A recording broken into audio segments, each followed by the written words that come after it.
അല്ലാഹുവിന്റെ പ്രവാചകന്മാർക്കുണ്ടായിരുന്ന അല്ലാഹ് ഇഷ്ടപ്പെട്ടവർക്കുണ്ടാകുന്ന 3 ഗുണങ്ങളുണ്ട്. ഈ പറയുന്ന 3 ഗുണങ്ങൾ നമുക്കുമൊന്ന് ജീവിതത്തിൽ കൊണ്ടുവരാൻ കഴിയുമോ? ഈ പറയുന്ന നന്മകളൊന്ന് ചെയ്യാൻ കഴിയുമോ? ഈ പറയുന്ന നന്മകളൊന്ന് ചെയ്യാൻ കഴിയുമോ? ഈ പറയുന്ന നന്മ ചെയ്താ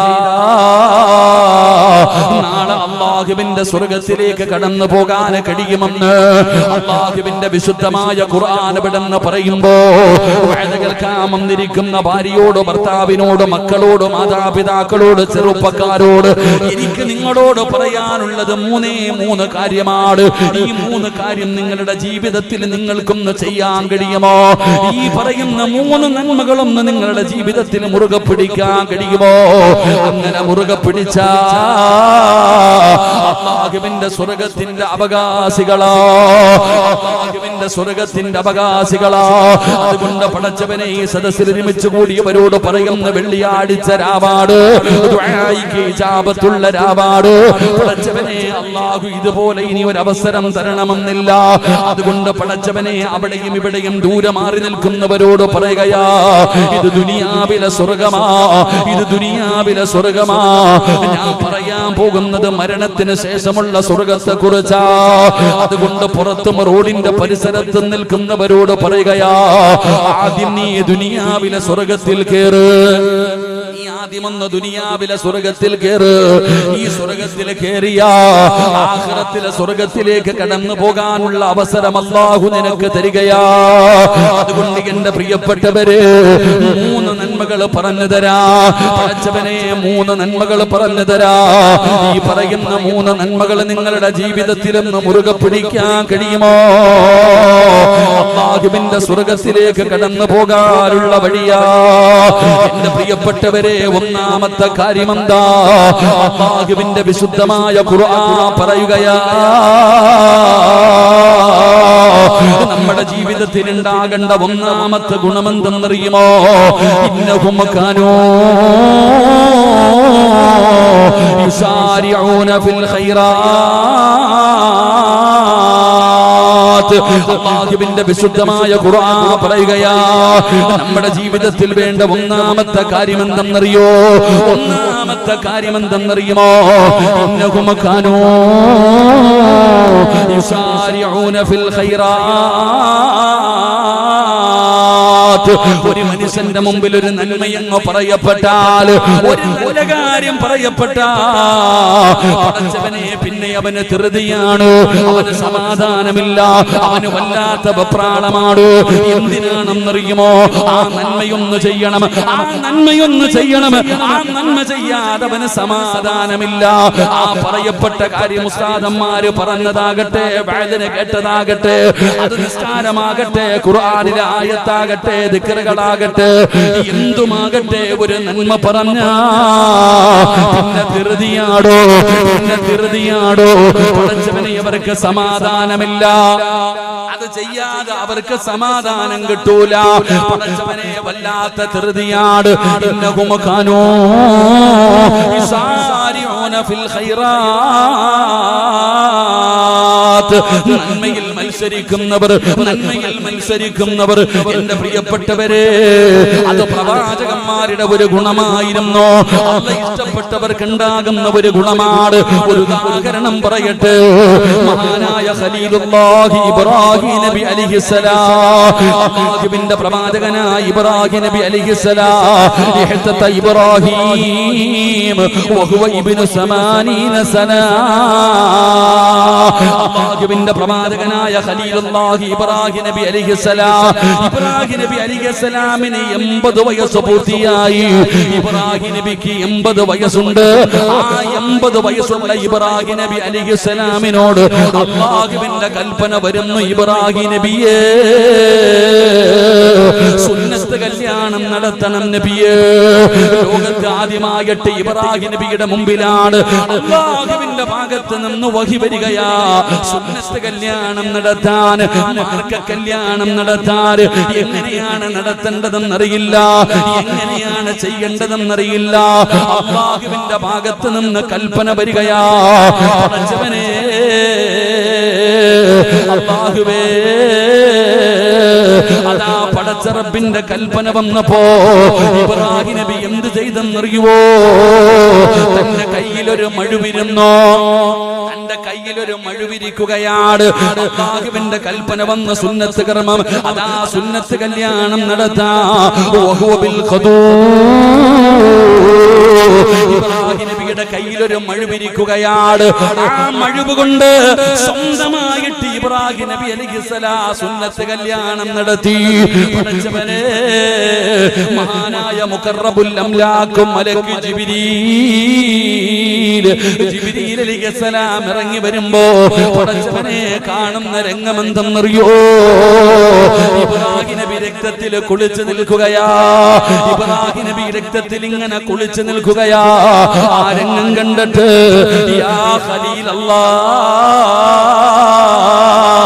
അല്ലാഹുവിന്റെ ഖലീലായ ഇബ്രാഹിം നബിയെ രക്തത്തിൽ കുളിച്ച്. അപ്പോഴാണ് ജിബ്രീൽ ചോദിക്കുന്നു, യാ ഖലീലല്ലാഹ്,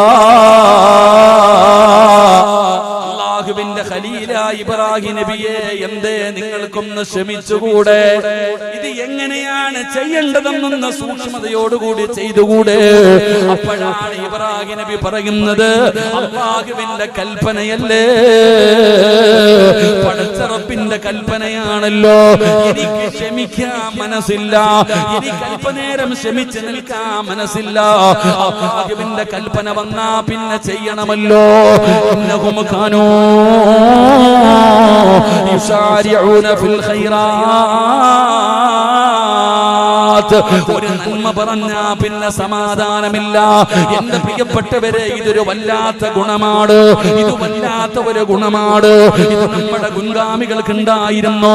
അല്ലാഹുവിന്റെ പ്രവാചകൻ, ആദരവായ പ്രവാചകൻ നബി മുഹമ്മദ് മുസ്തഫ സല്ലല്ലാഹു അലൈഹി വസല്ലമ തങ്ങള്, പടച്ചവനെ, അല്ലാഹുവിന്റെ പ്രവാചകന ബദറിന്റെ രണാങ്കണത്തില്, അല്ലാഹുവിന്റെ റസൂൽ സ്വഹാബത്തിനോട് ഉഹദിന്റെ രണാങ്കണത്തില്, പടച്ചവനെ, പ്രവാചകൻ സല്ലല്ലാഹു അലൈഹി വസല്ലമ തങ്ങള് അവിടുന്ന് സ്വഹാബത്തിനെ തിരഞ്ഞെടുക്കുകയാണ്. അങ്ങനെ യുദ്ധത്തിന് പോകാൻ സ്വഹാബികൾ തയ്യാറായി നിൽക്കുമ്പോ നബി തങ്ങൾ പറഞ്ഞു, സ്വഹാബാ, അല്ലാഹുവിന്റെ പ്രവാചകൻ സല്ലല്ലാഹു അലൈഹി വസല്ലമ തങ്ങള് അവിടുന്ന് സ്വഹാബത്തിനോട് പറയുകയാ, സ്വഹാബാ, സ്വർഗ്ഗത്തിന്റെ പരിമളം അടിച്ചു വീശുന്നു സ്വഹാബാ. നബി തങ്ങൾ അവിടുന്ന് പറയുകയാ, ഈ കാണുന്ന ഉഹദിന്റെ രണാങ്കണമുണ്ടല്ലോ, ഈ രണാങ്കണത്തിൽ നിന്ന് സ്വർഗ്ഗത്തിന്റെ പരിമളം അടിച്ചു വീശുന്നു എന്ന് നബി തങ്ങൾ അവിടുന്ന് പറയുമ്പോ ഒരു ചെറുപ്പക്കാരൻ നിന്ന് ചിരിക്കുകയാ.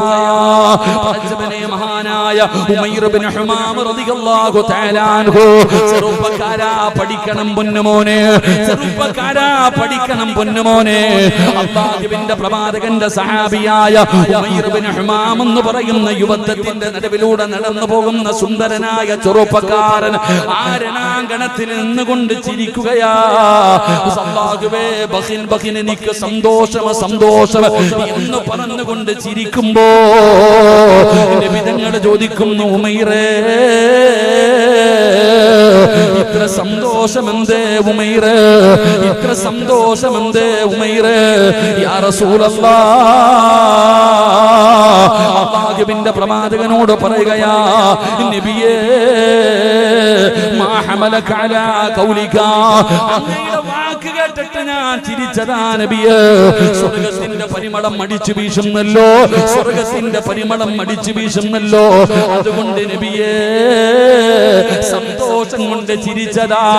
അടുത്തത് എന്റെ അവസരമാണല്ലോ, ഞാനാണ് അടുത്ത ഇറങ്ങാൻ പോകുന്നത്, യുദ്ധത്തിനിറങ്ങാൻ പോകുന്നത് ഞാനാണ് നബിയേ.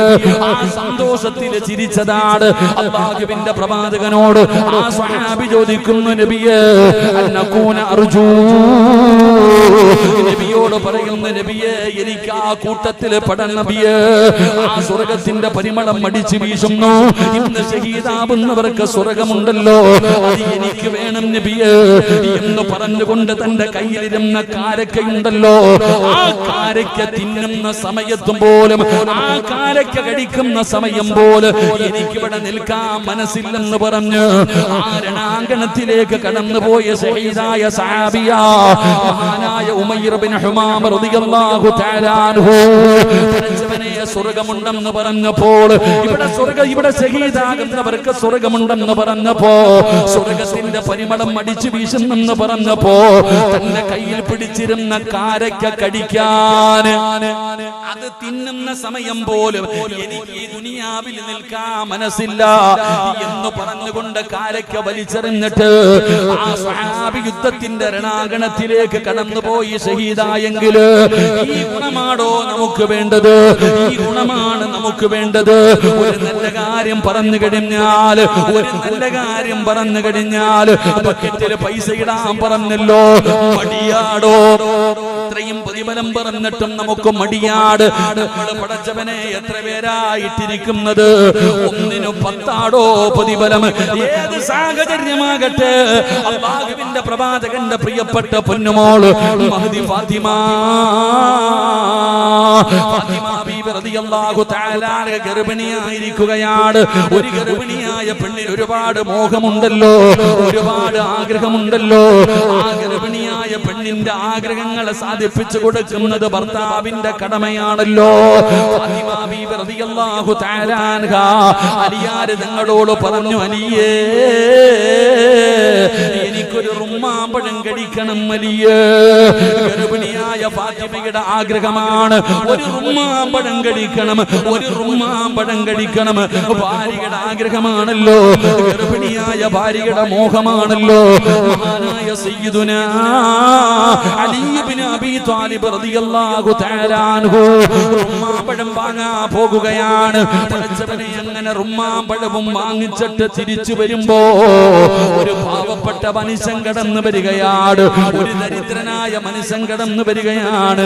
അലിയേ ഭക്ഷണം കഴിച്ചിട്ട് ദിവസങ്ങളായലിയേ, വല്ലാത്ത പട്ടിണിയാലിയേ, കഴിക്കാൻ എന്തെങ്കിലും തരുമോ അലിയേ? അലിയാർ തങ്ങളുടെ കയ്യിൽ റുമ്മാമ്പഴം ഇരിക്കുകയാണ്. ഇത് എന്തിനു കൊണ്ടുപോകുന്നതാണ്? തന്റെ പ്രിയപ്പെട്ട ഭാര്യ ഗർഭിണിയാണ്. ആ ഗർഭിണിയായ പെണ്ണിന്റെ ആഗ്രഹമാണ് റുമ്മാമ്പഴം കഴിക്കണമെന്ന്. അത് കൊടുക്കുന്നതിന് വേണ്ടി കൊണ്ടുപോകുന്ന വഴിയിലാ ഈ മനുഷ്യൻ ചോദിക്കുന്നത്, അലിയേ തന്നാൽ അതിന്റെ 10 ഇരട്ടി അല്ലാഹു തരുമെന്ന് ഖുർആൻ പറയുകയാ. 1ന് 10 ഇരട്ടിയാണ്. അല്ലാഹുവിന്റെ വിശുദ്ധമായ ഖുർആൻ പറയുകയാ. സൂറത്തു അംസാൽ 1ന് 10 ഇരട്ടിയാണ്. അവിടെ നിന്ന് പ്രതിഫലമെന്ന മനുഷ്യൻ പറയുമ്പോ തന്റെ ഭാര്യയായ ഫാത്തിമയ്ക്ക് കൊടുക്കാനിരുന്ന ആ റുമ്മാമ്പഴം എടുത്ത് കയ്യിൽ കൊടുക്കുകയാണ്. നന്മ കിട്ടപ്പോ അല്ലാഹു തരുമെന്ന് കേട്ടപ്പോ, 10 ഇരട്ടി കിട്ടുമെന്ന് കേട്ടപ്പോ അലിയാർ ഞങ്ങൾ അതെടുത്ത് കയ്യിൽ കൊടുക്കുകയാ. എന്നിട്ട് വീട്ടിലേക്ക് കടന്നു ചെല്ലുമ്പോ സുബ്ഹാനല്ലാഹ്, ഒരു കുട്ട നിറയെ റുമ്മാമ്പഴം അല്ലാഹു ഫാത്തിമയ്ക്ക് കൊടുത്തില്ലേ പെങ്ങള്? ഇതാണ് ഒരു നന്മ പറഞ്ഞാൽ. അത് എന്തുമാകട്ടെ, അത് നിസ്കാരത്തിന്റെ കാര്യമാകട്ടെ, ഖുർആൻ ഓതുന്ന കാര്യമാകട്ടെ, ദിക്റുകൾ പറയുന്ന കാര്യമാകട്ടെ, സ്വലാത്തുകൾ പറയുന്ന കാര്യമാകട്ടെ, സദഖ കൊടുക്കുന്ന കാര്യമാകട്ടെ, അത് ചെറുതാകട്ടെ വലുതാകട്ടെ, ഒരു നന്മ പറയപ്പെട്ടാൽ നിങ്ങൾ മത്സരിക്കണേ, നിങ്ങൾ മത്സരിക്കണേ. മഹാനായ ആദരവായ പ്രവാചകൻ നബി മുഹമ്മദ് മുസ്തഫ സല്ലല്ലാഹു അലൈഹി വസല്ലമ തങ്ങൾ ഒരിക്കൽ അല്ലാഹുവിന്റെ പ്രവാചകൻ പറഞ്ഞു, സഹാബാ നബി തങ്ങൾ പറയുകയാണ്, അല്ലാഹുവിന്റെ ദീനിന് ആവശ്യമുണ്ട്, നിങ്ങളുടെ വീട്ടിലുള്ളത് എടുത്തുകൊണ്ട് വാ. അല്ലാഹുവിന്റെ പ്രവാചകൻ പറയുമ്പോ സഹാബത്ത് മുഴുവനും ഇറങ്ങി ഓടുകയാണ്. അവരവരുടെ വീടുകളിലേക്ക് കടന്നു ചെന്നിട്ട് ഉള്ളതല്ലാന്റെ ദീനിന് വേണ്ടി എടുത്തുകൊണ്ട് വരുമ്പോ ഉമർ തങ്ങൾ ചിന്തിക്കുന്നു, അല്ലാഹ് എപ്പോഴും അബൂബക്കറാണ് ജയിക്കുന്നത്. ഉമർ തങ്ങൾ വിചാരിച്ചു വിചാരിച്ചു പടച്ചവനെ എന്തു പറഞ്ഞാലും അബൂബക്കർ ഒന്നാമത് വരുന്നത്, ഈ പ്രാവശ്യം അബൂബക്കർ തങ്ങളെ എനിക്ക് തോൽപ്പിക്കണം. മഹാനായ ഉമർ ഇബ്നുൽ ഖത്താബ് റളിയല്ലാഹു തആല തന്റെ വീട്ടിൽ പോയി സമ്പാദ്യം മുഴുവൻ എടുത്തു. എന്നിട്ട് പകുതി മാറ്റി വെച്ചു. പകുതി എടുത്തുകൊണ്ട് ഇലാ ഹദറത്ത് റസൂലില്ലാഹി സ്വല്ലല്ലാഹു അലൈഹി വസല്ലം നബി തങ്ങളുടെ മുമ്പിലേക്ക് കടന്നു വന്നു. ഇത് പറയാനുള്ള കാരണം അബൂബക്കർ തങ്ങളുടെ സ്വഭാവം അങ്ങനെയാണ്. ഒരു ദിവസം അല്ലാഹുവിന്റെ പ്രവാചകൻ സ്വല്ലല്ലാഹു അലൈഹി വസല്ലം തങ്ങൾ സുബ്ഹി നമസ്കാരം കഴിഞ്ഞ് സഹാബത്തിന്റെ എതിരെ തിരിഞ്ഞിരുന്നിട്ട് ചോദിച്ചു, മൻ അസ്ബഹ മിൻകുമുൽ യൗമ സായിമ, ഇന്നത്തെ ദിവസം നോമ്പ് പിടിച്ച ആരുണ്ട്? ഇന്നത്തെ ദിവസം നോമ്പ് പിടിച്ച ആരുണ്ട്? അബൂബക്കർ സിദ്ദീഖ് റളിയല്ലാഹു തആല അൻഹു പറഞ്ഞു, എന്താ യാ റസൂലല്ലാഹ്, നബിയെ എനിക്കിന്ന് നോമ്പാണ്. നബി തങ്ങളുടെ രണ്ടാമത്തെ ചോദ്യം, ഇന്നത്തെ ദിവസം ജനാസയിൽ പങ്കെടുത്ത ആരെങ്കിലും ഉണ്ടോ? അബൂബക്കർ തങ്ങൾ പറഞ്ഞു, ഞാനുണ്ട് നബിയെ. ഇന്ന് ആർക്കെങ്കിലും ഭക്ഷണം കൊടുത്ത ആരെങ്കിലും ഉണ്ടോ? ഞാനുണ്ട് നബിയെ. ഇന്ന് രോഗസന്ദർശനം നടത്തിയ ആരെങ്കിലും ഉണ്ടോ? ഞാനുണ്ട് നബിയെ. എപ്പോഴാ ചോദിക്കണേ? സുബഹി കഴിഞ്ഞിട്ട്, അസ്ർ കഴിഞ്ഞിട്ടല്ല, സുബഹി നമസ്കാരം കഴിഞ്ഞിട്ടാ നബി തങ്ങൾ ചോദിക്കുന്നത്. ഇന്ന് ജനാസയിൽ പങ്കെടുത്ത, ഇന്ന് നോമ്പ് പിടിച്ച, ഇന്ന് രോഗസന്ദർശനം നടത്തിയ, ഇന്ന് സദഖ കൊടുത്ത ആരെങ്കിലും ഉണ്ടോ? എല്ലാത്തിനും മറുപടി മഹാനായ സയ്യിദുനാ അബൂബക്കർ സിദ്ദീഖ്. ഉറക്കപ്പറ, അബൂബക്കർ സിദ്ദീഖ്. എന്റെ പ്രിയപ്പെട്ട സഹോദരങ്ങളെ, സുബഹിക്ക് മുമ്പ് തന്നെ എല്ലാം കഴിഞ്ഞു. നമ്മൾ പകല് പോലും ചെയ്യുന്നില്ല. സുബഹിക്ക് മുമ്പ് തന്നെ അബൂബക്കർ സിദ്ദീഖ് രോഗസന്ദർശനം നടത്തി, സദഖ കൊടുത്തു. അപ്പൊ ഏത് കാര്യത്തിനും അബൂബക്കർ തങ്ങൾ മുമ്പിലാ. അതുകൊണ്ട് ഉമർ തങ്ങൾക്ക് ഒരു വാശി, ഒരിക്കലെങ്കിലും ഒന്ന് പരാജയപ്പെടുത്തണം. അങ്ങനെ അബൂബക്കർ സിദ്ദീഖ് ഉമർ തങ്ങൾ തന്റെ സമ്പാദ്യത്തിന്റെ പകുതി മുഴുവൻ എടുത്ത് നബി തങ്ങളുടെ മുമ്പിൽ കൊണ്ടുകൊടുത്തു. നബി തങ്ങൾ ചോദിച്ചു, ഇനി വീട്ടിൽ എന്തുണ്ട്? എന്റെ സമ്പാദ്യത്തിന്റെ പകുതി ഇതാ നബിയെ. എന്നിട്ട് എല്ലാരും നബി തങ്ങളുടെ മുമ്പിൽ സദഖയുമായി വരുന്നുണ്ട്. ഉമർ തങ്ങൾ ഇങ്ങനെ നോക്കുന്നുണ്ട്, അബൂബക്കർ എവിടെ? അബൂബക്കർ എവിടെ? എന്താ കൊടുക്കുന്ന അറിയണം. അങ്ങനെ അവസാനം മഹാനായ സയ്യിദുനാ അബൂബക്കർ സിദ്ദീഖ് റളിയല്ലാഹു തആല അബൂബക്കർ തങ്ങളുടെ നബി തങ്ങളുടെ അടുക്കലേക്ക് ഇങ്ങനെ പൊതിയുമായി വന്നു. അബൂബക്കർ തങ്ങൾ വരുമ്പോൾ ഉമർ തങ്ങൾ അടുത്തു പോയി നിന്നു. അല്ലാഹുവിന്റെ റസൂൽ സല്ലല്ലാഹു അലൈഹി വസല്ലം തങ്ങൾ ചോദിച്ചു, അബൂബക്കറെ, ഇനി വീട്ടിൽ എന്തുണ്ട്? ഇനി വീട്ടിൽ എന്തുണ്ട്? അല്ലാഹും അവന്റെ റസൂലും, വേറെ ഒന്നുമില്ല നബിയെ. മുഴുവനും കൊണ്ടുവന്ന് കൊടുത്തു. ഇതൊരു മത്സരമാണോ? ഇതാണ് നമ്മൾ ഇങ്ങനെയുള്ള കാര്യങ്ങൾക്കാണ് മത്സരിക്കേണ്ടത്.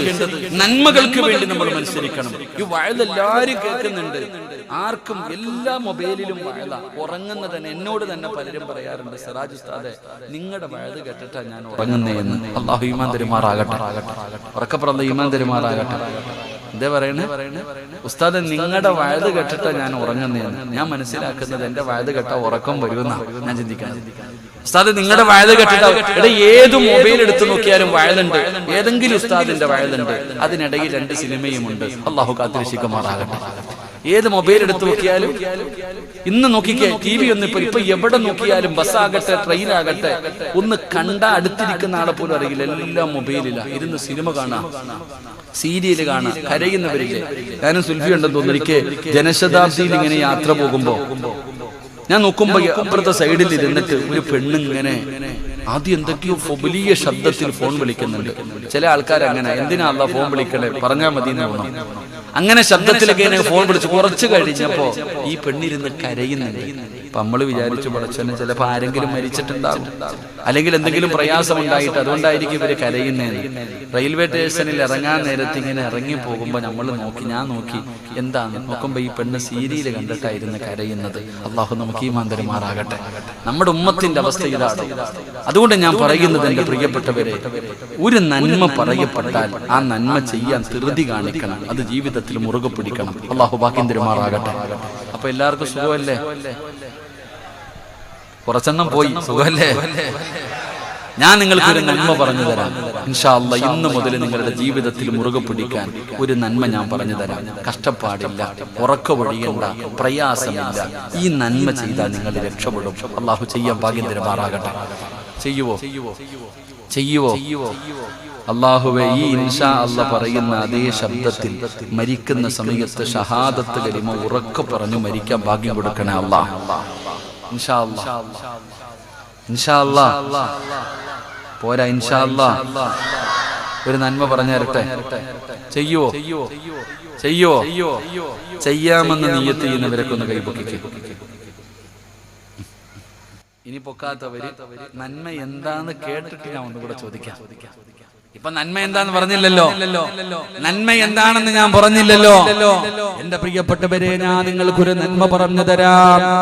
ഇന്നത്തെ രാത്രി നിങ്ങൾക്ക് പ്രയോജനമുള്ള രാത്രിയാകാൻ എന്റെ പ്രിയപ്പെട്ടവരെ ആരാണ് പറഞ്ഞു തരുന്നത്? മഹാനായ സയ്യിദുനാ അലി ഇബ്നു അബീ ത്വാലിബ് റളിയല്ലാഹു തആല അൻഹു മഹാനവകൾ അവിടുന്ന് നിവേദനം ചെയ്യുകയാ. അന്ന ഫാത്തിമത്തു ബിൻത് റസൂലില്ലാഹി സ്വല്ലല്ലാഹു അലൈഹി വസല്ലം, അല്ലാഹുവിന്റെ പ്രവാചകന്റെ കരളിന്റെ കഷ്ടമായ ഫാത്തിമ ബീവി റളിയല്ലാഹു തആല അൻഹയെ തൊട്ട് പടച്ചവനെ അലിയാർ തങ്ങൾ പറയുകയാണ്, പെങ്ങളെ, അല്ലാഹുവിന്റെ പ്രവാചകന്റെ പൊന്നുമോളും തന്റെ പ്രിയപ്പെട്ട ഭർത്താവ് അലി ഇബ്നു അബീ ത്വാലിബ് റളിയല്ലാഹു തആല അൻഹു രണ്ടുപേരും അവിടുന്ന് ജീവിക്കുകയാണ്. അവരുടെ കുടുംബ ജീവിതത്തെ കുറിച്ച് നമ്മൾ പഠിച്ചവരാണ്. അവരുടെ കുടുംബ ജീവിതത്തെ കുറിച്ച് നമ്മൾ പഠിച്ചവരാ. പടച്ചവനെ, ഫാത്തിമ ബീവിക്ക് വല്ലാത്ത കഷ്ടപ്പാടാ. അലിയാർ തങ്ങൾ ഗൾഫുകാരനല്ല, ഒരുപാട് സമ്പത്തുള്ളവനല്ല, പാവപ്പെട്ടവരാണ്. പടച്ചവനെ, അലിയാർ തങ്ങളുടെ ജോലി എന്തെന്നറിയോ? ആദ്യമൊക്കെ പടച്ചവനെ പുല്ല് കെട്ടിയിട്ട് ഒട്ടകമുള്ള വീട്ടിൽ കൊണ്ടുപോയി കൊടുത്തിട്ട് കിട്ടുന്ന പൈസ കൊണ്ട് ജീവിച്ച പാവപ്പെട്ടവരാ. പടച്ചവനെ, അലിയാർ തങ്ങള് അവസാനമല്ല വീട്ടില് മാവ് കുഴയ്ക്കുകയാണ്. മാവ് കൊണ്ട് റൊട്ടി ഉണ്ടാക്കി പടച്ചവനെ മാവ് പൊടിച്ചിട്ട് അതുകൊണ്ടുണ്ടാക്കുന്ന വസ്തുക്കൾ കൊണ്ട് വിൽക്കുന്ന കുടുംബമാണ് ഫാത്തിമയുടെ കുടുംബം. വല്ലാത്ത ജോലിയാ പെങ്ങള്, വല്ലാത്ത കഷ്ടപ്പാടാ പെങ്ങള്. എന്റെ പ്രിയപ്പെട്ട സഹോദരിമാര് പഠിക്കണം. അതാ വീട്ടിൽ ചോറ് വെക്കുന്നതിനും കറി വെക്കുന്നതിനും തുണി കഴുകുന്നതിനും വീട് തൂക്കുന്നതിനും സങ്കടപ്പെടുന്ന പെണ്ണുങ്ങളുണ്ടല്ലോ, പരാതി പറയുന്ന പെണ്ണുങ്ങളുണ്ടല്ലോ. നിങ്ങൾ ജോലി ചെയ്യുന്നില്ല എന്ന് ഞാൻ പറയുന്നില്ല, നിങ്ങൾക്ക് കഷ്ടപ്പാടില്ലെന്ന് ഞാൻ പറയുന്നില്ല. പെങ്ങളെ, നീ പഠിക്കണം. നീ അറിഞ്ഞിരിക്കേണ്ട ചില നന്മകളുണ്ട്. അല്ലാഹുവിന്റെ പ്രവാചകന്റെ പൊന്നാര മകളുടെ കൈ പൊട്ടിയിടിയിരിക്കുകയാ. അല്ലാഹുവിന്റെ റസൂലിന്റെ പൊന്നാര മകളായ ഫാത്തിമ ബീബി റളിയല്ലാഹു തആല അൻഹാ. ആരാ ഫാത്തിമ എന്നറിയുമോ? അല്ലാഹുവിന്റെ റസൂല് പറഞ്ഞല്ലോ, നാളെ സ്വർഗ്ഗത്തിന്റെ റാണികള്, സ്വർഗ്ഗത്തിലെ പെണ്ണുങ്ങളുടെ നേതാക്കന്മാര് 4 പെണ്ണുങ്ങളാ. 4 പെണ്ണുങ്ങൾ. അല്ലാഹു നബിതങ്ങൾ പറഞ്ഞ സ്വർഗ്ഗത്തിന്റെ നായികമാര് 4 പേരാണ്. ആ 4 പെണ്ണുങ്ങളാണ് നിങ്ങളുടെ നേതാക്കന്മാര്. ആ 4 പെണ്ണുങ്ങളിൽപ്പെട്ട ഒരു പെണ്ണാണ് മഹ്ദി ഫാത്തിമ. ഫാത്തിമ ബീബി റളിയല്ലാഹു തആല അൻഹാ പടച്ചവനെ ആട്ടുകല്ല് കൊണ്ട് അരിപിടിച്ച് ആ അരി ഇങ്ങനെ പൊടിച്ചിട്ട് 2 കൈയും പൊട്ടിയിരിക്കുകയാണ്. നിങ്ങളെ, നീ ചിന്തിക്കും, ഉസ്താദേ, അത് എങ്ങനെ പൊട്ടാനാണ്? ഫാത്തിമയ്ക്ക് സമയമില്ലടോ, ഫാത്തിമയ്ക്ക് സമയമില്ല. നിന്നെ പോലെയല്ല ഫാത്തിമ. നീ പഠിക്കും, നീ എപ്പോഴും പറയും സമയമില്ല, സമയമില്ല. എന്റെ ജോലി എന്താണെന്ന് ആർക്കും അറിയില്ലല്ലോ. എങ്കിലും ഫാത്തിമ ബീവിയുടെ ജോലി എങ്ങനെയെന്നറിയുമോ? ഫാത്തിമയ്ക്ക് ഹസനും ഹുസൈനും എന്ന് പറയുന്ന 2 മക്കളുണ്ട്. 2 പേരും 1 വയസ്സിന്റെ വ്യത്യാസം.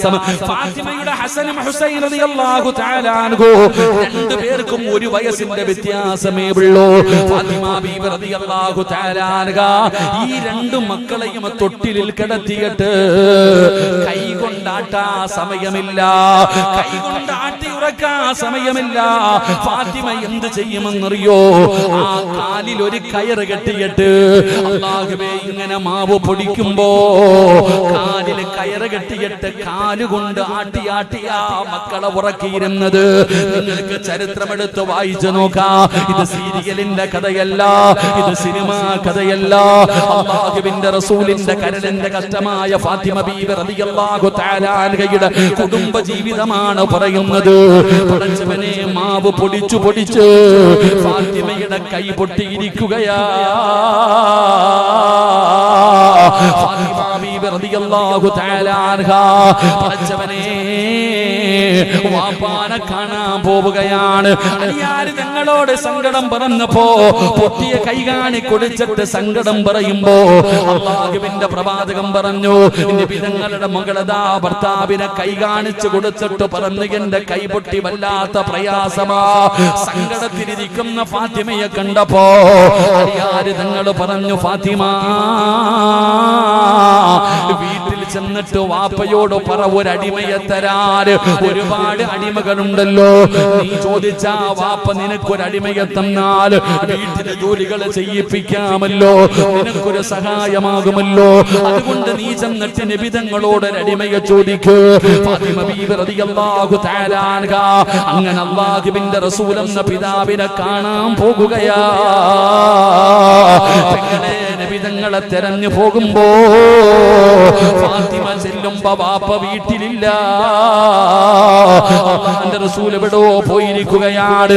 ഫാത്തിമ ബീവി റളിയല്ലാഹു തആല അൻഹ ഉമ്മയായ ആയിഷ ബീവി റളിയല്ലാഹു തആല അൻഹയോട് തന്റെ കൈ കാണിച്ചു കൊടുത്തിട്ട് സങ്കടം പറഞ്ഞു, ഉമ്മ വാപ്പ വരുമ്പോ എന്റെ അവസ്ഥയൊന്ന് പറയണേ, ഒരടിമയെ തരാ പറയട്, ഒരടിമയെ തരാ പറയട്. ഫാത്തിമ സങ്കടപ്പെട്ടുകൊണ്ട് ഉമ്മയായ ആയിഷ ബീബി റളിയല്ലാഹു തആല അൻഹയോട് അവിടുന്ന് കൈ കാണിച്ചു കൊടുത്തിട്ട് സങ്കടം പറഞ്ഞ് തിരിച്ചു വരികയാണ്. പടച്ചവനെ, നബി തങ്ങൾ അന്ന് വീട്ടിൽ വന്നപ്പോ താമസിക്കുകയാ. ഒരുപാട് താമസിച്ചാണ് നബി തങ്ങൾ വന്നത്. ആയിഷ ബീബി റളിയല്ലാഹു തആല അൻഹ അല്ലാഹുവിന്റെ പ്രവാചകനോട് പറഞ്ഞു കൊടുത്തു, യാ റസൂലല്ലാഹ്, മുത്തി നബിയേ, ഫാത്തിമ വന്നിരുന്നു നബിയേ. ഫാത്തിമയുടെ അവസ്ഥ വല്ലാത്ത സങ്കടമാണ്. പൊന്നുമോള് കൈപൊട്ടിയിരിക്കുകയാണ്. അവിടുത്തെ ജോലി ചെയ്ത് അതാ കല്ല് പിടിച്ച് കൈ രണ്ടും പൊട്ടിയിരിക്കുകയാണ്. സങ്കടപ്പെട്ടുകൊണ്ടാണ് വന്നത്. എനിക്ക് സഹിച്ചില്ല നബിയേ, ഫാത്തിമയുടെ അവസ്ഥ കണ്ടിട്ട് എനിക്ക് സഹിച്ചില്ല നബിയേ. അല്ലാഹുവിന്റെ പ്രവാചകനോട് ആയിഷ ബീബി റളിയല്ലാഹു തആല അൻഹ പറഞ്ഞു കൊടുക്കുമ്പോ നബി തങ്ങൾ ആ രാത്രിയിൽ എഴുന്നേറ്റടോ. അല്ലാഹുവിന്റെ പ്രവാചകൻ തന്റെ മകളുടെ വീട്ടിലേക്ക് പാതിരാത്രി കടന്നു ചെല്ലുകയാണ്. നബി തങ്ങൾ ആ രാത്രിയിൽ തന്നെ പോയടോ. പൊന്നുമോളുടെ സങ്കടമാണല്ലോ. അല്ലാഹുവിന്റെ പ്രവാചകൻ സ്വല്ലല്ലാഹു അലൈഹി വസല്ലമ തങ്ങൾ ഫാത്തിമ ബീവിയുടെ വീട്ടിൽ ചെന്ന് രാത്രി അവിടെ നിന്ന് വിളിക്കുകയാ. രണ്ടുപേരും ഉറങ്ങാൻ കിടന്നു. ഫാത്തിമ ബീവി റളിയല്ലാഹു തആല അൻഹ അവിടെ നിന്ന് വാതിൽ തുറന്നു. അല്ലാഹുവിന്റെ പ്രവാചകൻ കടന്നു ചെല്ലുമ്പോ അലിയാരി തങ്ങൾ കിടക്കുകയാണ്. നബി തങ്ങൾ പറഞ്ഞു, അവിടെ ഇരിക്കലിയേ, ആ ഇരിക്കുന്ന വിരിപ്പിൽ തന്നെ ഇരിക്കലിയേ. ഫാത്തിമ ബീവി റളിയല്ലാഹു തആല അൻഹയെ പിടിച്ചടുത്തിരുത്തി. എന്നിട്ടും ഭാര്യയും ഭർത്താവിനോടും പൊന്നാര മകളുടെ കൈ പിടിച്ചിട്ട് അല്ലാഹുവിന്റെ റസൂൽ പറഞ്ഞു കൊടുത്ത മറുപടി എന്തെന്നറിയോ? ഈ കടപ്പുറത്ത് വയലുകൾ കാമെന്ന വാപ്പമാരെ, ഒരു വാപ്പ എങ്ങനെയാകണമെന്ന് പഠിക്കൂ. പെൺമക്കളുള്ള ഉപ്പമാര് പഠിക്കേണ്ടതാണ്. മകൾക്ക് ഭർത്താവിന്റെ വീട്ടിൽ പല പ്രയാസങ്ങളും കാണും. കഷ്ടപ്പാടിന്റെ കഥ പറയും. നിന്റെ മരുമകൻ സമ്പന്നനാകണമെന്നില്ല, അവന് പാവപ്പെട്ടവനാകാം. ഒരുപാട് പ്രയാസങ്ങൾ ഉണ്ടാകാം. പക്ഷേ മക്കള് വീട്ടിൽ വന്ന് അവരുടെ ചെറുപ്പകാലമാണ്, അവർക്ക് പക്വത കുറവാണ്. അവര് പലതും നിന്റെ അടുക്കൽ വന്ന് പറയുമ്പോ ഒരു വാപ്പയാകണം ഉപ്പാ. ഒരു വാപ്പ എങ്ങനെയാകണമെന്നറിയോ? രണ്ട് കൈയും പൊട്ടിയിട്ട് സങ്കടം പറഞ്ഞ മകളുടെ കൈ പിടിച്ചിട്ട് അല്ലാഹുവിന്റെ റസൂൽ പറഞ്ഞു, ഫാത്തിമ, പൊന്നാര മകളായ ഫാത്തിമ, നിനക്ക് അല്ലാഹു തരുന്ന പ്രതിഫലം എന്താണെന്നറിയുമോ ഫാത്തിമ? നിന്റെ ഭർത്താവിനും മക്കൾക്കും ഭക്ഷണം വെച്ചു കൊടുത്താൽ, നിന്റെ ഭർത്താവിനും നിന്റെ മക്കൾക്കും ഭക്ഷണം വെച്ചു കൊടുത്താൽ അല്ലാഹു നിനക്ക് തരുന്ന പ്രതിഫലം എന്താണെന്നറിയുമോ ഫാത്തിമ? ഭർത്താവിന്റെ വസ്ത്രം കഴുകി കൊടുക്കണം ഫാത്തിമ. ഭർത്താവിന്റെ തുണി കഴുകുന്ന പെണ്ണിന് കൊടുക്കുന്ന പ്രതിഫലം എന്താണ്? ഭക്ഷണം വെച്ചു കൊടുക്കുന്ന പെണ്ണിന് കൊടുക്കുന്ന പ്രതിഫലം എന്താണ്? ഭർത്താവിന്റെ തലയിൽ എണ്ണ തേക്കുന്ന പെണ്ണിന് കൊടുക്കുന്ന പ്രതിഫലം എന്താണ്? മക്കൾക്ക് പാല് കൊടുക്കുന്ന ഉമ്മയ്ക്ക് പടച്ച റബ്ബ് കൊടുക്കുന്ന പ്രതിഫലം എന്താണ്? പെങ്ങളെ, എന്നെ അടുക്കളയിൽ പൂട്ടിക്കിട്ടിരിക്കുകയാണ് എന്ന സങ്കടം പറയുന്ന യുവത്വമേ, നിനക്കറിയുവോ ആ അടുപ്പിന്റെ ചുവട്ടിൽ കിടന്നിട്ട് പടച്ചവനെ ജോലി ചെയ്യുമ്പോ നിന്റെ ശരീരം വിയർക്കുമല്ലോ. ഇട്ടിരിക്കുന്ന മാക്സിയിലൂടെ ഇട്ടിരിക്കുന്ന ചുരിദാറിന്റെ ഉള്ളിലൂടെ വിയർപ്പ് തുള്ളി ഒഴുകുന്ന പെങ്ങളെ, നിനക്കറിയുവോ അതിന്റെ പ്രതിഫലം എന്താണെന്ന്? ആ വിയർപ്പ് തുള്ളിയുടെ പ്രതിഫലം എന്തെന്നറിയുവോ? ഭർത്താവിനും മക്കൾക്കും ഭക്ഷണം വെക്കാൻ അടുപ്പിന്റെ ചുവട്ടിൽ കിടന്ന് കഷ്ടപ്പെടുമ്പോ വിയർത്ത് ഒരു തുള്ളി വിയർപ്പ് താഴെ വീണ നരകത്തിൽ നിന്ന് രക്ഷയാ ഉമ്മ.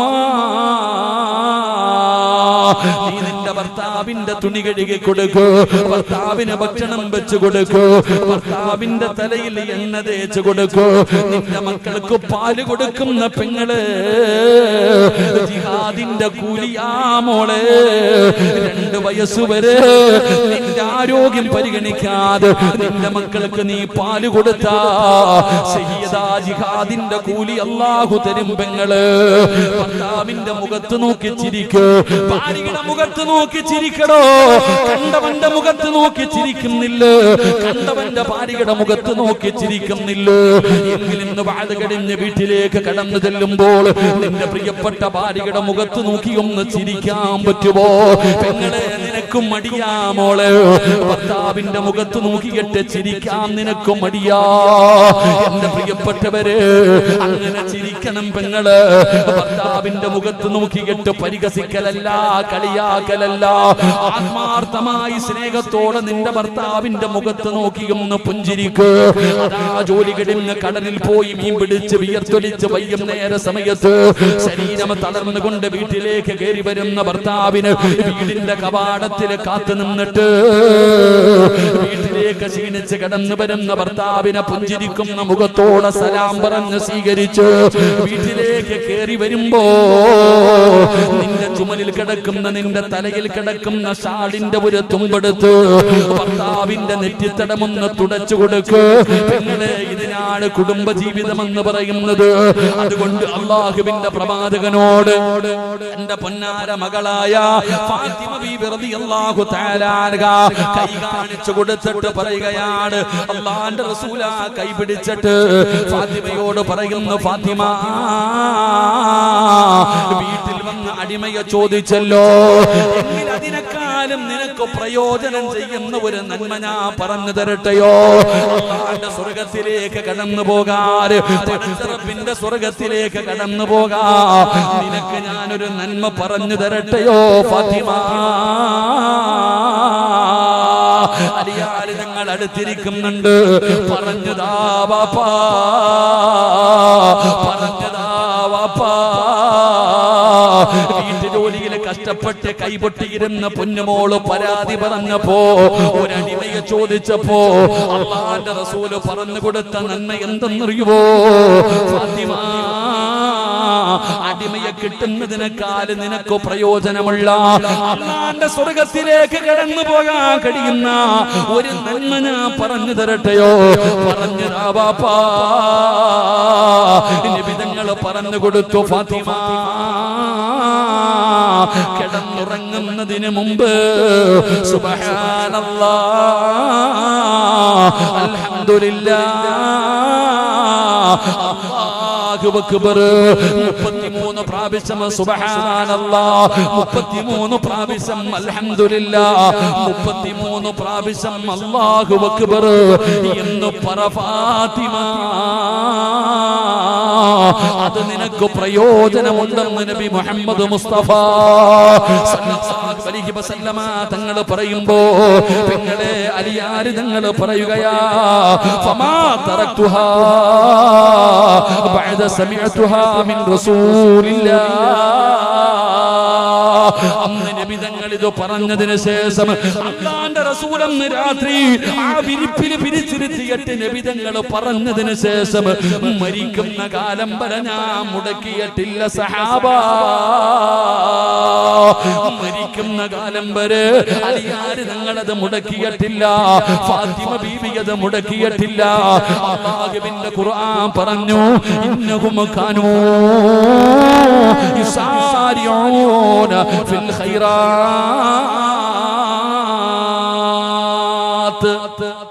നിബിതങ്ങൾ പറഞ്ഞു കൊടുത്തു, ഫാത്തിമ ഉറങ്ങുന്നതിന് മുമ്പ് 33 പ്രാവശ്യം സുബ്ഹാനല്ലാഹ്, 33 പ്രാവശ്യം അൽഹംദുലില്ലാഹ്, 33 പ്രാവശ്യം 34 പ്രാവശ്യം അല്ലാഹു അക്ബർ.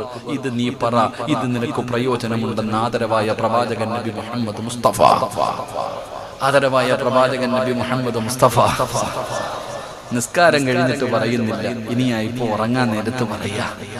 ഉസ്താദ് നിസ്കരിച്ചിട്ട് പോലും ഞാനിത് പറയാറില്ല, ഇനിയാ ഇപ്പൊ ഉറങ്ങാൻ കിടക്കുമ്പോ അല്ലേ. അള്ളാഹുവെ, 2 ചെവിയിലും ഹെഡ്സെറ്റ് കയറ്റി വെച്ച് പടം കണ്ട് അങ്ങനെ ഉറങ്ങും. പാട്ട് കേട്ട് ഉറങ്ങും. യൂട്യൂബിലും ഫേസ്ബുക്കിലും കേറി ഇരുന്ന് കുത്തി ഉറങ്ങും. അള്ളാഹു കാത്തിരക്ഷിക്കുമാറാകട്ടെ, ഉറക്കപ്പറന്ന കാത്തിരക്ഷിക്കുമാറാകട്ടെ.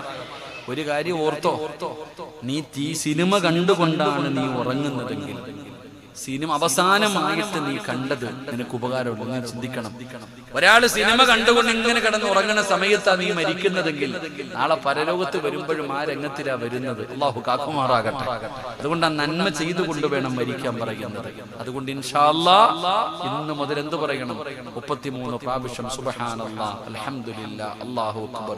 ഒരു നന്മ നിബിധങ്ങൾ പഠിപ്പിച്ചു തന്നു. അല്ലാഹു പറയാൻ ഭാഗ്യം തരുമാറാകട്ടെ. അല്ലാഹു പറയാൻ ഭാഗ്യം തരുമാറാകട്ടെ. സ്വന്തം മകളോട് പോയിട്ട് നിബിധങ്ങളോട് പരാതി പറഞ്ഞപ്പോ നിങ്ങൾക്കൊക്കെ എന്താവില്ലേ? 2 മക്കളെ കാലിൽ കയറ് കെട്ടിയിട്ടിട്ട് ഇങ്ങനെ കൈ കൊണ്ട് ആട്ടാൻ സമയമില്ല, കാരണം അരി പൊടിക്കണം. അത്രയ്ക്കും കഷ്ടപ്പാടായിരുന്നു ഫാത്തിമയ്ക്ക്. നിങ്ങൾക്ക് അല്ലാഹു അത്രയും കഷ്ടപ്പാട് വരുത്തിയിട്ടുണ്ടോ എന്ന് ആലോചിച്ച് നോക്കി. എന്നിട്ട് നിബിധങ്ങൾ എന്താ പറഞ്ഞ? ഭർത്താവിന് ഭക്ഷണം വെച്ചു കൊടുക്കണം, മക്കൾക്ക് ഭക്ഷണം വെച്ചു കൊടുക്കണം. അറിയോ പ്രതിഫലം? എന്നെ ഇവിടെ കൊണ്ടിട്ടിരിക്കുക പറ്റിയോളം. ഭർത്താവിന്റെ തുണി കഴുകി കൊടുക്കണം, ഭർത്താവിന്റെ തലയിൽ എണ്ണ തേച്ച് കൊടുക്കണം. അല്ലാഹു ഈമാൻ തരുമാറാകട്ടെ. നിങ്ങളുടെ ആരുടെയെങ്കിലും ഭാര്യമാര് എപ്പോഴെങ്കിലും തലയിൽ ഒന്ന് എണ്ണ തേച്ച് തന്നിട്ടുണ്ടോ? ഒന്ന് ആലോചിക്കുക. ഉണ്ടോ കാക്കാമാരെ? ഉണ്ടോ?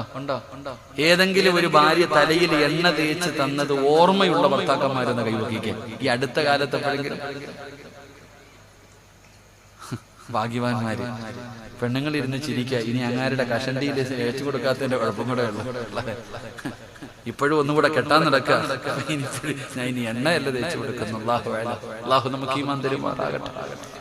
എന്ത് പ്രതിഫലം എന്നറിയോ? അതാ ജീവിതം, വലിയ പ്രതിഫലം. ഇന്ന് ഈ വാപ്പമാര് പഠിക്കണമെന്നറിയോ? ഇന്ന് പല ഭാര്യക്കും ഭർത്താവിനും ഒരുമിച്ച് ജീവിക്കണമെന്ന് ആഗ്രഹമുണ്ട്. ഇന്ന് ഏറ്റവും കൂടുതൽ ഇന്ന് വിവാഹമോചനം നടക്കാനുള്ള കാരണം പെണ്ണും പയ്യനുമല്ല, കുടുംബക്കാരാണ്. എടാ, പെണ്ണിനും ആണിനും ജീവിക്കാൻ ആഗ്രഹമുണ്ട്, കുടുംബക്കാര് സമ്മതിക്കില്ല. എത്ര അവസ്ഥയാണെന്നറിയോ? അവര് വാശി പിടിച്ചിട്ടാ ഈ കുടുംബങ്ങൾ തകർന്നു പോകുന്നത്. അല്ലാഹു കാത്തിരക്ഷിക്കുമാറാകട്ടെ. ഞാൻ ഒരിക്കൽ ഒരു മസ്ലഹത്തിന് പോയി. ഒരു പെണ്ണും ആണും ഭർത്താവും ഭാര്യയും തമ്മിൽ വഴക്ക് കൂടിയിട്ട് 2 കുടുംബക്കാരും വന്നിട്ട് മധ്യസ്ഥ എഴുന്ന ഈ സ്വർണമൊക്കെ കൊടുത്തതൊക്കെ തിരിച്ചു വാങ്ങുന്ന കണ്ടല്ല, എന്താ പറയാ, ഈ കൊടുത്തതൊക്കെ തിരിച്ചു എന്താ പറയാ, എഴുതി വെക്കൂലേ? കൊടുത്തതൊക്കെ ബന്ധം ഒഴിയുന്ന രീതിയിലുള്ള കാര്യങ്ങൾ, സെറ്റിൽമെന്റ് ഒക്കെ അതിങ്ങനെ നടത്തിക്കൊണ്ടിരിക്കുക. അപ്പൊ ഞാനിങ്ങനെ ഇരിക്കുമ്പോ പയ്യനും പെണ്ണിനും ഒന്നും സംസാരിക്കാൻ സമയമില്ല. വീട്ടുകാർ പറയും, നീ അങ്ങനെ പറഞ്ഞില്ലേ, ഞാൻ അങ്ങനെ പറഞ്ഞില്ലേ, അങ്ങനെ ഇവര് ഭാഷ. ഞാൻ പറഞ്ഞു, എന്താ ഉസ്താദ് ഒന്നും വേണ്ടാത്ത? ഞാൻ പറഞ്ഞു, എനിക്ക് ഈ പെണ്ണിനോടും പയ്യനോടും ഒന്ന് സംസാരിക്കണം. ഇവരോട് 2 പേരോടും മാത്രം എനിക്കൊന്ന് സംസാരിക്കണം. അങ്ങനെ ഞാൻ ഇവർ 2 പേരെയും വിളിച്ചു മുകളിൽ മദ്രസയ്ക്കകത്ത് കൊണ്ടുപോയി. ഞാൻ അവരോട് ചോദിച്ചു, ഭർത്താവിനോട് ചോദിച്ചു, നിന്റെ പരാതി എന്താ? അവനെല്ലാം പറഞ്ഞു. ഈ പെണ്ണിനോടും ചോദിച്ചു, നിന്റെ പരാതി എന്താ? പടച്ചവനെ പൊട്ടിത്തെറിയും ബഹളവും കുടുംബ ജീവിതം അങ്ങനെയാണല്ലോ. ക്ഷമ വേണം. ഞാൻ മിണ്ടാതെ ഇരുന്ന് കേട്ടു. 2 പേരും പറയാനുള്ളത് മുഴുവനും പറഞ്ഞു തീർത്തു. ഞാൻ അവസാനം ചോദിച്ചു, എന്തായാലും ഇത്രയൊക്കെ ആയി. പറഞ്ഞു തീർന്നപ്പോഴത്തേക്ക് കുറച്ച് സമാധാനമായവർക്ക് ഞാൻ പറഞ്ഞു, നിങ്ങൾക്ക് 2 പേർക്കും വിട്ടുവീഴ്ചകൾ ചെയ്തിട്ടൊന്ന് ജീവിച്ചുകൂടെ? ഒരവസരം കൂടെ അങ്ങോട്ടും ഇങ്ങോട്ടും കൊടുത്തുകൂടെ? എന്റെ പ്രിയപ്പെട്ട സഹോദരങ്ങളെ, ഇവരെല്ലാം പറഞ്ഞു തീർന്നപ്പോ ഞാൻ പറഞ്ഞു, നിങ്ങൾ ഇന്ന് ഇവിടെ നിന്ന് പിരിഞ്ഞു കഴിഞ്ഞാൽ താഴെ സെറ്റിൽമെന്റോടുകൂടി നിങ്ങൾ പിരിഞ്ഞു. ഇനി ഒരിക്കലും നിങ്ങൾക്ക് അങ്ങോട്ടും ഇങ്ങോട്ടും കാണാനും പറയാനും ഒന്നും പറ്റൂല. അതുകൊണ്ട് ജീവിക്കുന്നെങ്കിൽ ഒരുമിച്ച് ജീവിക്കുക, ഇല്ലെങ്കിൽ പറഞ്ഞ് പരസ്പരം ഉള്ളത് പറഞ്ഞ് ഇവിടെ നിന്ന് പൊരുത്തം ചോദിച്ചിട്ട് പൊക്കോളാൻ പറഞ്ഞു. നിങ്ങൾ 2 പേരും കൂടെ ഇവിടെ ഇരുന്ന് ഇനി ഒരിക്കലും പൊരുത്തം ചോദിക്കാൻ അവസരമില്ല. അതുകൊണ്ട് നിങ്ങൾ പറയാനുള്ളത് മുഴുവനും പറഞ്ഞു പൊരുത്തം ചോദിച്ചിട്ട് ഇവിടെ നിന്ന് പൊക്കോളാൻ പറഞ്ഞു. ഞാൻ വാതിലടച്ചിട്ട് പുറത്തിറങ്ങി. എന്റെ പ്രിയപ്പെട്ട സഹോദരങ്ങളെ, ഒരു 5 മിനിറ്റ് കഴിഞ്ഞ് ഞാൻ അകത്തേക്ക് കയറി വരുമ്പോ ഈ ഭാര്യയും ഭർത്താവും കൂടെ കെട്ടിപ്പിടിച്ച് നിൽക്കുന്ന രംഗമാകണ്ടേ. ഞാൻ അവരോട് പറഞ്ഞു, നിങ്ങൾക്ക് ജീവിക്കണമെന്നുണ്ടെങ്കിൽ ഈ വാതിലിൽ കൂടെ ഇറങ്ങി പൊക്കോളാൻ പറഞ്ഞു, എവിടെങ്കിലും പോയി ജീവിക്കാൻ. ഞാൻ അവരോട് പറഞ്ഞു, ഇതിലെ ഇറങ്ങി നിങ്ങൾ എവിടെയും പോയി ജീവിക്കുക. നിങ്ങളെ സമ്മതിക്കാത്തത് നിങ്ങളെ കുടുംബക്കാരാ. ആ പെണ്ണും ആ പയ്യനും ആ വഴിയെ ബൈക്ക് കൊടുത്തുകൊണ്ട് അവരവരുടെ പാടിന് പോയി. ഞാൻ താഴെ ചെന്നപ്പോ വലിയ ബഹളം നടക്കുന്നു. ഞാൻ പറഞ്ഞു, അവരെത്തേണ്ടതെത്തി നിങ്ങൾ പൊക്കോളാൻ. ഇന്ന് നടക്കുന്ന ഇതാണ്, വെറുതെ ആവശ്യമില്ലാത്ത വിഷയങ്ങൾ. അപ്പൊ നബിതങ്ങളോട് തന്റെ പൊന്നാര മകള് വന്ന് ഭർത്താവിന്റെ പ്രയാസങ്ങൾ പറഞ്ഞപ്പോ, ഭർത്താവിന്റെ വീട്ടിൽ പരാതി പറഞ്ഞപ്പോ നബിതങ്ങൾ പറഞ്ഞു കൊടുത്തത്, മോളെ ഇതാണ് വാപ്പാ, ഇതാണ് വാപ്പാ. അതുകൊണ്ട് ഇവിടെ ഒരുമിച്ച് കൂടിയവരോട് പറയുകയാ, ഇന്ന് രാത്രി മുതൽ പറയണേ, ഇന്ന് രാത്രി മുതൽ പറയണേ. അല്ലാഹുവിന്റെ പ്രവാചകൻ പറഞ്ഞു, ആയിഷ 4 കാര്യങ്ങൾ ചെയ്യാതെ ഉറങ്ങല്ലേ ആയിഷ. ഒരു നന്മ പറഞ്ഞു തരാ, ഒരു നന്മ പറഞ്ഞു തരാ. ഇന്ന് മുതൽ നിങ്ങളുടെ ജീവിതത്തിൽ മുറുകെ പിടിച്ചാൽ നിങ്ങൾക്ക് രക്ഷപ്പെടാനുള്ള ഒരു വഴിയാണ്. നിങ്ങൾക്കും രക്ഷപ്പെടാം, എനിക്കും രക്ഷപ്പെടാം. അല്ലാഹുവിന്റെ പ്രവാചകൻ പറഞ്ഞു, ആയിഷ 4 കാര്യങ്ങൾ ചെയ്യാതെ ഉറങ്ങാൻ പാടില്ലെന്ന് നബി മുഹമ്മദ് മുസ്തഫ സല്ലല്ലാഹു അലൈഹി വസല്ലമ തങ്ങൾ പറയുകയാണ്. അല്ലാഹുവേ, ഇന്ന് നിങ്ങളോട് ഞാനൊരു നന്മ പറയുകയാണ്. ചെയ്യാൻ പറ്റുന്നവര് ചെയ്യണേ, ചെയ്യാൻ പറ്റുന്നവര് ചെയ്യണേ. അല്ലാഹുവേ, ഈ 4 നന്മകൾ ചെയ്തിട്ട് ഉറങ്ങാൻ ഞങ്ങൾക്ക് ഭാഗ്യം തരണേ അല്ലാ. കാര്യങ്ങൾ ചെയ്തിട്ട് ഇന്ന് രാത്രി നിങ്ങളൊക്കെ ഉറങ്ങാൻ പാടുള്ളൂ. അല്ലാഹു ഭാഗ്യം തരുമാറാകട്ടെ, അല്ലാഹു ഭാഗ്യം തരുമാറാകട്ടെ. ഇൻഷാ അല്ലാഹ് ചെയ്തൂടെ, ചെയ്തൂടെ, ഇൻഷാ അല്ലാഹ് ചെയ്തൂടെ. പറഞ്ഞിരട്ടെ, വേണോ വേണ്ടേ, വേണോ വേണ്ടേ? വിശക്കുന്നവൻ ആഹാരം കൊടുത്തിട്ടേ കാര്യമുള്ളൂ, വയറ് നിറഞ്ഞിരിക്കുന്നവന് മട്ടൻ മന്തി കൊടുത്തിട്ടും കാര്യമില്ല. വേണോ വേണ്ടേ? വേണോ എന്നുള്ളവരൊക്കെ ഒന്ന് കൈപൊക്കി. അൽഹംദുലില്ലാഹ്, 11 മണി വരെ അവിടെ ഇരിക്കും. അവസാനം പറഞ്ഞു തരാം. അല്ലാഹു ഭാഗ്യം തരുമാറാകട്ടെ. ആദ്യം ക്ഷമ വേണമല്ലോ. അത് വയത് കഴിഞ്ഞു. ഞാൻ പറയാൻ മറന്നുപോയാലും നിങ്ങൾ എന്നോട് ചോദിക്കണം, ഞാൻ പറയാൻ വിട്ടുപോയാലും നിങ്ങൾ എന്നോട് ചോദിക്കണം. അല്ലാഹു നമുക്ക് ഭാഗ്യം തരുമാറാകട്ടെ. എന്റെ പ്രിയപ്പെട്ട സഹോദരങ്ങളെ, അപ്പോൾ നാളെ സ്വർഗത്തിൽ പോകാനുള്ള 1ാമത്തെ പടി എന്താ? ഒരു നന്മ നിന്റെ മുമ്പിൽ പറയപ്പെട്ടാൽ പിന്നെ നിനക്ക് ധൃതിയാണ്, എങ്ങനെയെങ്കിലും അത് ചെയ്യണം. അത് ചെയ്യാതെ നിനക്ക് സമാധാനമില്ല. ഇങ്ങനെ ഒരു സ്വഭാവമാണ് നമുക്ക് വേണ്ടത്. അല്ലാഹുവേ, ആ സ്വഭാവം നിങ്ങൾക്ക് നൽകണേ അല്ലാ. എന്റെ പ്രിയപ്പെട്ടവരെ, 2ാമത്തെ ഗുണമെന്താണ്? വിശദീകരിക്കുന്നില്ല. 2ാമത്തെ ഗുണമെന്താ? അല്ലാഹുവിന്റെ റസൂൽ പറയുന്നു, അല്ലാഹുവിന്റെ വിശുദ്ധമായ ഖുർആൻ പറയുകയാ, ഇന്നഹും കാനൂ യുസാരിഊന ഫിൽ ഖൈറാത്ത്. 2 വയദഊനനാ റഗബൻ വറഹബാ. 2ാമത്തെ കാര്യമെന്തെന്നറിയോ? 2ാമത്തെ കാര്യമെന്തെന്നറിയോ? പടച്ചവനെ, അവർ അല്ലാഹുവിനോട് ദുആ ചെയ്യുകയാണ്. അവർ അല്ലാഹുവിനോട് ദുആ ചെയ്യുകയാണ്.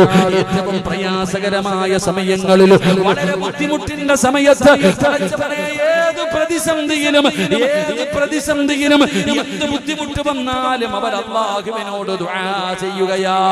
പടച്ചവനോട് അവർ ദുആ ചെയ്യുകയാണ്. അവർ അല്ലാഹുവിൽ പ്രതീക്ഷ വെക്കുന്നവരാണ്. അവർ പടച്ച റബ്ബിൽ പ്രതീക്ഷ വെക്കുന്നവരാണ്.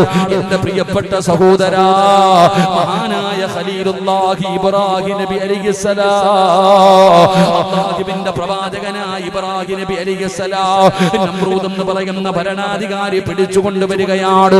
വിഗ്രഹങ്ങളെ തകർത്തതിന്റെ പേരിൽ ഇബ്രാഹിം നബി അലൈഹിസ്സലാമിനെ എന്ത് ചെയ്തെന്നറിയുമോ? അല്ലാഹുവേ, അവിടുന്ന് കത്തിക്കാൻ തീരുമാനിച്ചു. തീകുണ്ടാരത്തിലേക്ക് വലിച്ചെറിയാൻ തീരുമാനിച്ചു. അങ്ങനെ ജനങ്ങൾ മുഴുവനും വിറക് ശേഖരിച്ചു കൊണ്ടുവരികയാണ്.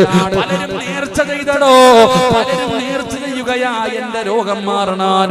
പടച്ചവനെ അവര് നേർച്ച ചെയ്തു ഇബ്രാഹിമിനെ കത്തിക്കാനുള്ള തീയിലേക്ക് വിറകു കൊടുക്കാ. അങ്ങനെ ഭയാനകമായ ഒരു തീക്കുണ്ടാരമുണ്ടാക്കുകയാണ്. ഖുർആൻ പറഞ്ഞതെന്തെന്നറിയോ? ആ തീക്കുണ്ടാരത്തിന്റെ മുകളിലൂടെ പറന്നു പോകുന്ന പറവകൾ പോലും കടിഞ്ഞു വീഴുന്ന രീതിയിൽ ഭയാനകമായ തീക്കുണ്ടാരമുണ്ടാക്കി. അടുത്തു പോകാൻ പറ്റുന്നില്ല. ഇബ്രാഹിം നബി അലൈഹിസ്സലാമിനെ പിടിച്ചുകൊണ്ടുവന്ന് കയ്യും കാലും കെട്ടിയിട്ട് അമ്പും വില്ലും തയ്യാറാക്കി മുകളിൽ കയറ്റി നിർത്തിയിരിക്കുകയാ. അമ്പും വില്ലും തയ്യാറാക്കി മുകളിൽ കയറ്റി നിർത്തിയിരിക്കുകയാണ്.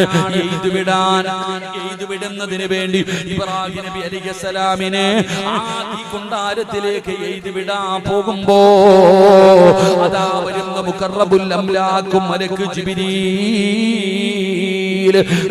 അലൈഹിസ്സലാം ഇറങ്ങി വരികയാണ്. ഇബ്രാഹിം നബിയെ, ഈ കാണുന്ന തീക്കുണ്ടാരം അണച്ചു കളഞ്ഞിട്ട് അങ്ങയെ ഞാൻ രക്ഷപ്പെടുത്തട്ടെ, ഒന്നനുവാദം തരുമോ, ഒന്നനുവാദം തരുമോ? ഇബ്രാഹിം നബി അലൈഹിസ്സലാം അവിടെന്ന് പറഞ്ഞ മറുപടി എന്തെന്നറിയുമോ? ജിബ്രീലേ, നിന്റെ സഹായം എനിക്ക് വേണ്ട, എന്നെ പടച്ച റബ്ബുണ്ടല്ലോ, എന്നെ പടച്ച റബ്ബുണ്ടല്ലോ, ആ അല്ലാഹുവിനറിയാം എന്നെ രക്ഷപ്പെടുത്താൻ.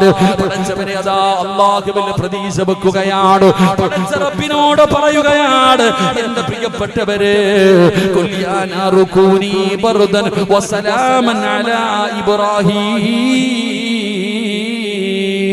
ഒരു രോമം പോലും കരിയാതെ മാസങ്ങൾക്ക് ശേഷം, ദിവസങ്ങൾക്ക് ശേഷം ഇബ്രാഹിം നബി അലൈഹിസ്സലാം ആ തീക്കുണ്ടാരത്തിൽ നിന്ന് എഴുന്നേറ്റ് വന്നു എന്ന് ചരിത്രം പറയുമ്പോ, എന്റെ പ്രിയപ്പെട്ടവരെ, അല്ലാഹുവിൽ പ്രതീക്ഷ വെക്കടോ, ദുആ ചെയ്യടോ. പ്രതിസന്ധിയിലും രക്ഷപ്പെടും സഹോദരാ. നിന്നെ സഹായിക്കാൻ ഒരാളുമില്ലെന്ന് തോന്നുന്ന സമയം ഇനി നിനക്ക് രക്ഷപ്പെടാൻ ഒരു വഴിയില്ല, ഇനി രക്ഷപ്പെടാൻ ഒരു വഴിയില്ല, എല്ലാ വഴികളും അടഞ്ഞോ. രക്ഷപ്പെടില്ല എന്ന് കരുതുന്ന സമയം, ആ സമയത്തും അല്ലാഹുവിനോട് ദുആ ചെയ്യണം, ആ സമയത്തും അല്ലാഹുവിനോട് ദുആ ചെയ്യണം. ഏതുപോലെ എന്നറിയുമോ? വദന്നൂനി ഇദ്ഹബു മുഗാദിബൻ ഫളന്ന. അല്ലാഹുവിന്റെ പ്രവാചകനായ സുലൈമാൻ നബി അലൈഹിസ്സലാം, സുലൈമാൻ നബി അലൈഹിസ്സലാം കടലിൽ മീൻ പിടിക്കാൻ പോകുന്നവർക്ക് ആഴമറിയുമല്ലോ. പടച്ചവനെ, വല്ലാത്ത ആഴമാണ് കടലിന്. അതാ കടലിനടിയിലേക്ക് പോകും തോറും വല്ലാത്ത ഇരുട്ടാട്. പടച്ചവനെ, ആ കടലിൽ ജീവിക്കുന്ന ഒരു മീനാണ് തിമിംഗലം എന്ന് പറയുന്നത്. അത് കടലിന്റെ ഏറ്റവും ആഴം കൂടിയ സ്ഥലങ്ങളിലാണ് തിമിംഗലം ജീവിക്കുന്നത്. മഹാനായ യൂനുസ് നബി അലൈഹിസ്സലാം കടലിന്റെ അടിത്തട്ടിൽ കിടക്കുന്ന ആ തിമിംഗലം എന്ന് പറയുന്ന മീനിന്റെ വയറ്റിനകത്ത് കിടക്കുകയാണ്. ഇതിനെക്കാളും വലിയ ഒരു പരീക്ഷണമില്ല. എവിടെയാ കിടക്കുന്നത്? കടലിൽ ഏറ്റവും ആഴമുള്ള സ്ഥലത്ത്. ആ ആഴമുള്ള സ്ഥലത്ത് കഴിയുന്ന കടലിലെ ഏറ്റവും വലിയ മീനായ തിമിംഗലത്തിന്റെ വയറ്റില്, ആ മീനിന്റെ വയറ്റിലാണ് സുലൈമാൻ നബി അലൈഹിസ്സലാം കിടക്കുന്നത്. ആ സുലൈമാൻ നബി അലൈഹിസ്സലാം എങ്ങനെ രക്ഷപ്പെടുമടോ? ഇനി നിങ്ങൾ പറ, അതിനകത്ത് നിന്ന് എങ്ങനെയാണ് രക്ഷപ്പെടുന്നത്? സുലൈമാൻ നബിയെ രക്ഷപ്പെടുത്താൻ ആരാവുള്ളത്? ആ മീനിന്റെ വയറ്റിൽ കിടന്നിട്ട് ഏറ്റവും പ്രയാസകരമായ സമയത്ത് യൂനുസ് നബി അല്ലാഹുവിനെ വിളിക്കുകയാ. ഫനാദാ ഫിദ്ദുലുമാത് അല്ലാ ഇലാഹ ഇല്ലാ അന്ത സുബ്ഹാനക ഇന്നി കുന്തു മിനൽ ളാലിമീൻ. മഹാനായ സുലൈമാൻ യൂനുസ് നബി അലൈഹിസ്സലാം ആ കടലിന്റെ അടിത്തട്ടിൽ മീനിന്റെ വയറ്റിനകത്ത് കിടന്നിട്ട്, ആ ഇരുളിനകത്ത് കിടന്ന്, അതിനെക്കാളും ഒരു പ്രയാസം ഒരാളും അനുഭവിച്ചിട്ടില്ലടോ. ആ മീനിന്റെ വയറ്റിനകത്ത് കിടന്നിട്ട് യൂനുസ് നബി വിളിക്കുന്നു, ഫനാദാ, പടച്ച റബ്ബിനെ വിളിക്കുകയാ. ലാ ഇലാഹ ഇല്ലാ അന്ത സുബ്ഹാനക ഇന്നി കുന്തു മിനൽ ളാലിമീൻ. എന്റെ പ്രിയപ്പെട്ടവരെ, അല്ലാഹുവിന്റെ പ്രവാചകനായ യൂനുസ് നബി അലൈഹിസ്സലാം ആ മീനിന്റെ വയറ്റിൽ കിടന്നിട്ട് പടച്ചവനെ വിളിക്കുകയാണ്. അല്ലാഹ് പറഞ്ഞത് എന്തെന്നറിയോ? അല്ലാഹ് പറയുകയാ, ഫലൗലാ അന്നഹു കാന മിനൽ മുസബ്ബിഹീൻ ലലബിസ ഫീ ബത്നിഹി ഇലാ യൗമി യുബഅസൂൻ. യൂനുസ് നബി അലൈഹിസ്സലാം മീനിന്റെ വയറ്റിനകത്ത് കിടന്നിട്ട് ലാ ഇലാഹ ഇല്ലാ അന്ത സുബ്ഹാനക ഇന്നി കുന്തു മിനൽ ളാലിമീൻ ആ ദിക്റങ്ങാണം ആ ദുആയങ്ങാണം പറയാതെ ഇരുന്നെങ്കിൽ ഖിയാമത്ത് നാൾ വരെ ആ മീനിന്റെ വയറ്റിൽ കിടക്കേണ്ടി വരുമായിരുന്നു എന്ന് അല്ലാഹുവിന്റെ വിശുദ്ധ ഖുർആൻ. എന്റെ പ്രിയപ്പെട്ടവരെ, ദുആ ചെയ്യടോ. ജീവിതത്തിൽ പ്രയാസം വരുമ്പോ, ജീവിതത്തിൽ ബുദ്ധിമുട്ടുകൾ വരുമ്പോ, കച്ചവടം നഷ്ടത്തിലാകുമ്പോ, രോഗങ്ങൾ കടന്നു വരുമ്പോ, പ്രയാസങ്ങൾ കടന്നു വരുമ്പോ, മക്കളില്ലാതെ വരുമ്പോ, പഠിച്ചവനെ എല്ലാവരും അല്ലാഹുവോട് ദുആ ചെയ്യൂ. അല്ലാഹ് കഴിവുള്ളവനാണ്, അല്ലാഹ് കഴിവുള്ളവനാണ്. അല്ലാഹുവിന് കഴിയാത്തതൊന്നുമില്ലല്ലോ. ആ മീനിന്റെ വയറ്റിൽ കിടന്ന് ദുആ ചെയ്ത യൂനുസ് നബി അലൈഹിസ്സലാമിനെ അല്ലാഹു സുബ്ഹാനഹു വ തആല അതാ രക്ഷപ്പെടുത്തി എന്ന് പരിശുദ്ധമായ ഖുർആൻ പറയുമ്പോ, ഫലസ്തീനും ഈജിപ്തും ഒക്കെ യാത്ര ചെയ്യുമ്പോ, യൂനുസ് നബിയുടെ ഖബർ കാണാൻ പോകുമ്പോ ആ മീൻ കൊണ്ടുവന്ന് കരയിൽ കക്കി വെച്ച സ്ഥലം കാണുമടോ. ഇന്നതൊരു വലിയ ബീച്ചാണ്. എന്റെ പ്രിയപ്പെട്ടവരെ, ഇത് ഖുർആൻ പറഞ്ഞതല്ലേ.